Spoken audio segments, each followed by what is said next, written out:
Hi, Eddie Marcus here again, spokesman and advocate of basic human rights for all people. A moment ago, I was just looking up at the telly and I saw something up there by Robert F. Kennedy Jr.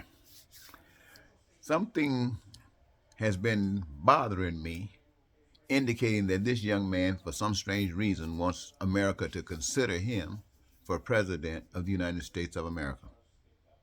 Now, I think he and I might be somewhere in the same age range.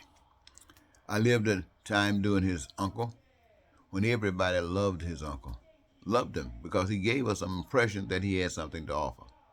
Most folks don't really know if he did, but he was a kind of good man. You just can't like folks like that in that magnitude unless you're good.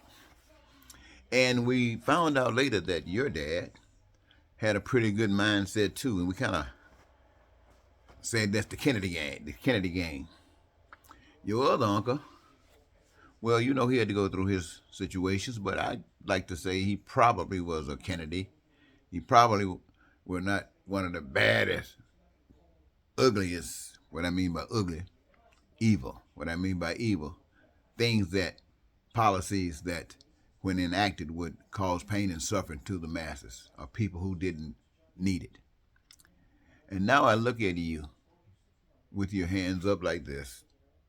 You're getting what, Miss, I can't see the, Miss Hanahan as your running mate. Now, I don't know why she's got her hand up saying, yeah, I'm here. Well, I'm wondering about you, Robert F. Jr. Why are you running for president? All my life that I've known something about you, I've never heard you offer one thing to the American people. And I'm not talking about just getting on an issue that you think is so important that you want to run for president. And I'm not saying that's what you're doing. I have heard people say that if you're in the United States of America, regardless of who you are, you got a right, if you choose to run for president. But the thing that gets me is, what do you have to offer? As messed up as the situation is right now, you got the Republicans and you got the Democrats and you got MAGA and you got evil and you got ugliness, you got pain, you got suffering, you got wealth and poverty, you got hatred and racism and bigotry. I ask, what do you have to offer in a situation like this? Why should I or any American go somewhere and sit down and consider you for president? Is it just we have to hate Donald Trump so much? Is it that we got to be so disgusted with Biden that we just look for somebody who stand up? I think American people deserve more than that. If you have a program or a plan or a proposal or something that you could offer the American people that would put them to work, I'm not talking about we're going to put everybody to work. Everybody says that. I said a proposal, a plan that would actually being implemented, put them to work. Give them some responsibility. Give them purpose in this life.